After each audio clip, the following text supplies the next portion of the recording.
Trump has a child with his housekeeper and the National Enquirer has paid him $30,000 to close the door.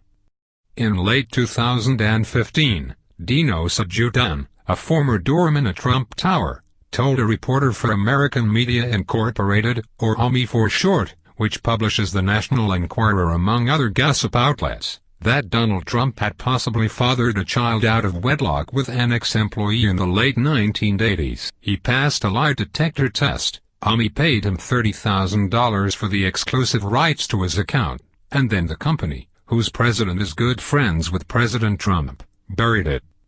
Sajudan's allegation of a $30,000 payoff to kill the story, reported first by the New Yorker's Ronan Farrow on Thursday, April 12, has since been corroborated in whole or in part by the Associated Press and the Washington Post. The Post's Carol Leonig spoke to Sajudan, who stood by his story and told her it had to come out. In a statement, he elaborated, "I was instructed not to criticize President Trump's former housekeeper due to a prior relationship she had with President Trump which produced a child." No outlet has confirmed that the underlying story here that Trump had an affair with a housekeeper, and that this affair produced a child is true. The woman in question emphatically denied the affair to the Ape, telling them, "This is all fake. I think opening bracket AMI closing bracket lost their money." Sajudan's ex-wife called his credibility into question as well, telling the New York Daily News, "He's infamous for making up stories. He's seen the Chupacabra, he's seen Bigfoot. One of our friends who passed away, he saw him too, working down the street." Still, the story matters because it fits into a broader pattern of payoffs, including from AMI, being used to cover up stories about Trump's sex scandals. Trump's personal attorney Michael Cohen says he paid porn actress Stormy Daniels $130,000 to not tell the story of a tryst she says she had with Trump back in 2006. Trump denies knowledge of the payment, but the question of whose money was used remains open and now potentially under federal investigation. AMI also, in August 2016, paid $150,000 to Karen McDougal, who also says she had an affair with Trump, in exchange for her story, which it also buried. AMI itself appears to have made the payment, but when the FBI raided Cohen's law offices, reports emerged suggesting that agents were specifically looking for records on the Daniels and McDougal payoffs. That raises obvious questions about who actually funded those payments. Dino Sajudan's story of an out-of-wedlock Trump child raises even more of those questions, as well as the question of just how many payoff deals Trump or allied institutions like AMI have made. In Michael Wolff's explosive book on the Trump White House, Fire and Fury, former campaign chair turned White House chief strategist Steve Bannon is quoted as saying of Trump's personal lawyer Mark Kasowitz on the campaign, "What did we have, 100 women? Kasowitz took care of all of them.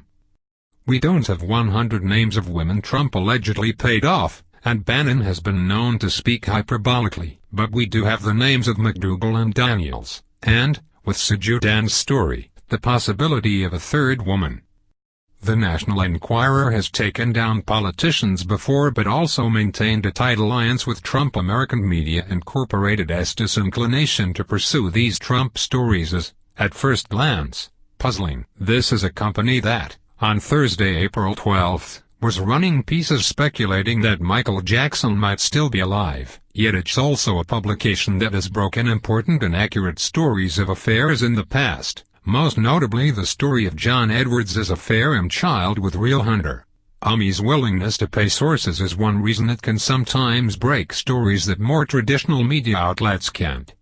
Yet the New Yorker's Ronan Farrow has reported that the company was known to sometimes use a tabloid industry practice called catch and kill on major celebrity scandal stories. That is, it would pay for exclusive rights to a source's story about a scandal, and deliberately never publish it. Farrow writes that, per one company sources, AMI's CEO and chair David Pecker used the unpublished stories as leverage over some celebrities in order to pressure them to pose for his magazines or feed him stories.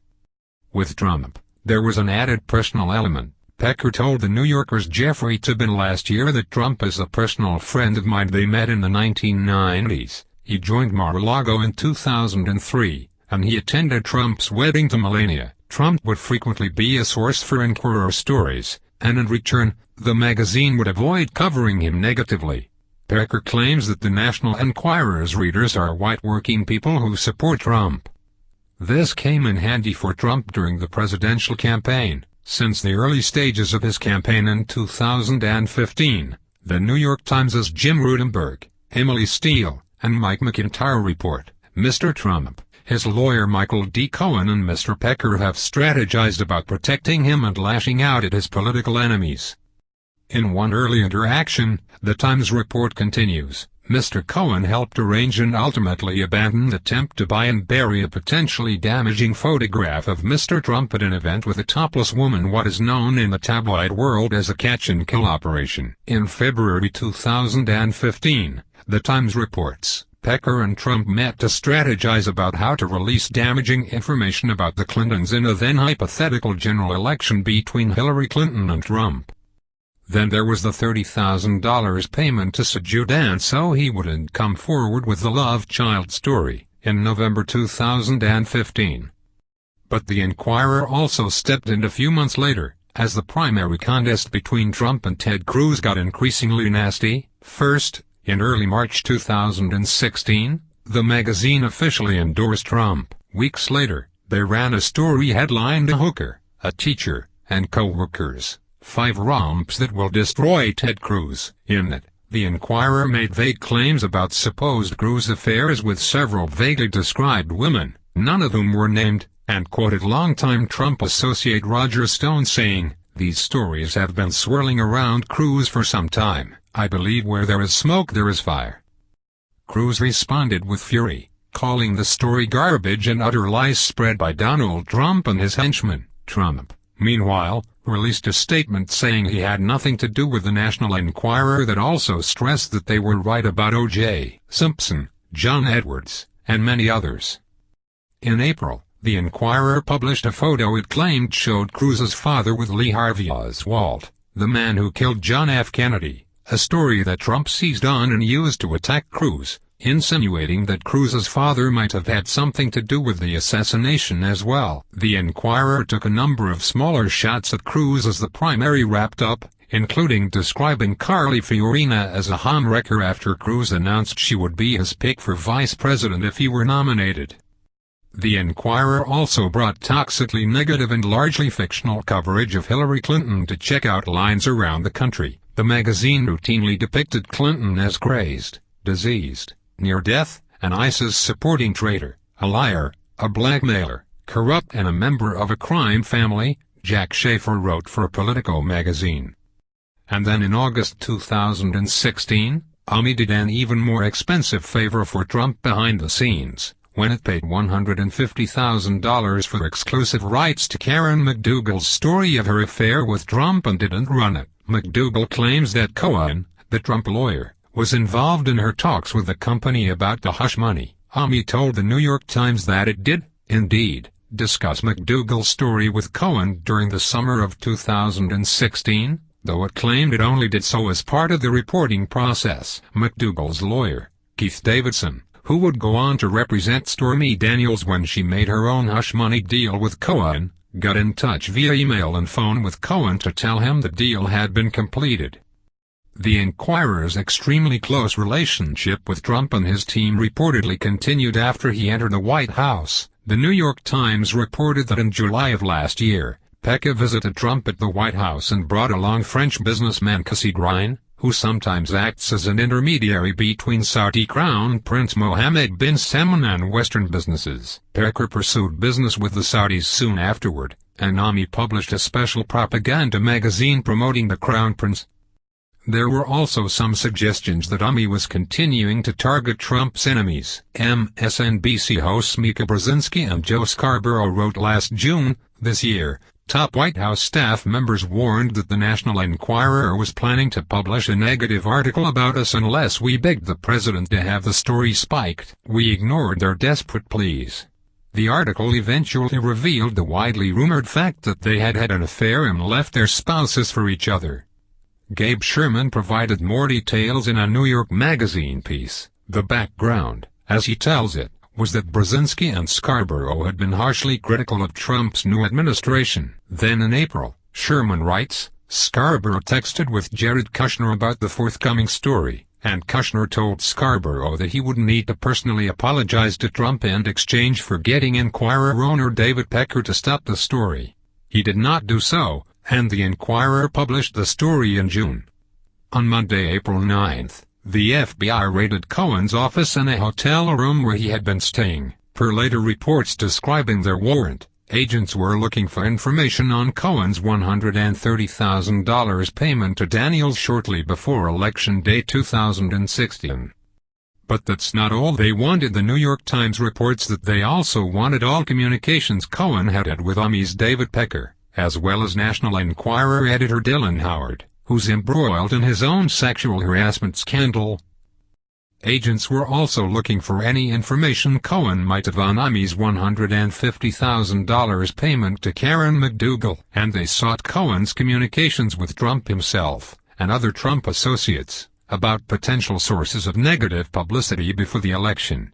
However, there is no evidence that they specifically named the payment to Sejudan. The idea that a tabloid magazine editor might slant his coverage to help a friend may not sound so outrageous, but the fact that such large sums of money were involved seems to have caught investigators' interest. Was this a major, off-the-books spending operation aimed at making problems for Trump's presidential campaign go away? And since we've just learned of a new Army Trump hush money payment this week, how many other payments don't we know about? Finally, there is the question of whether this money really did come from American Media Incorporated, as claimed, or whether it traces back to Trump himself, companies controlled by him, or some other wealthy figure. If the money didn't come from Trump, what did the generous spender want in return for it? And even if it did turn out to be Trump's funds in the end, this would still give Pecker and Army massive leverage over him. They'd know all about his sex scandal hush money, so he'd be very motivated to keep them happy. Regardless of where money ultimately came from, if Army was making payments with the goal of helping the Trump campaign, it could have run afoul of campaign finance law. Under federal law, individuals can donate a maximum of $5,400 to a presidential campaign, and corporations are barred from making direct donations. Payments of $30,000 and $150,000 from Army to Sejudan and McDougal respectively are clearly above the individual limit, and since they came from a company, they could run afoul of the corporate direct donation ban as well.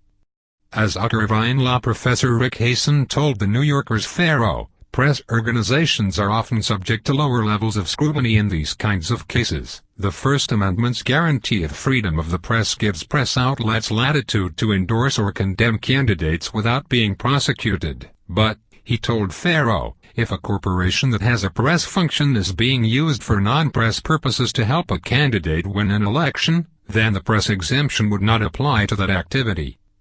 Common Cause, the left-leaning watchdog group, strongly believes that the McDougal payment was not a legitimate press function, and has filed a Federal Election Commission complaint against both Trump and American Media Incorporated over the payment, calling it an illegal corporate-in-kind contribution to the 2016 Trump campaign.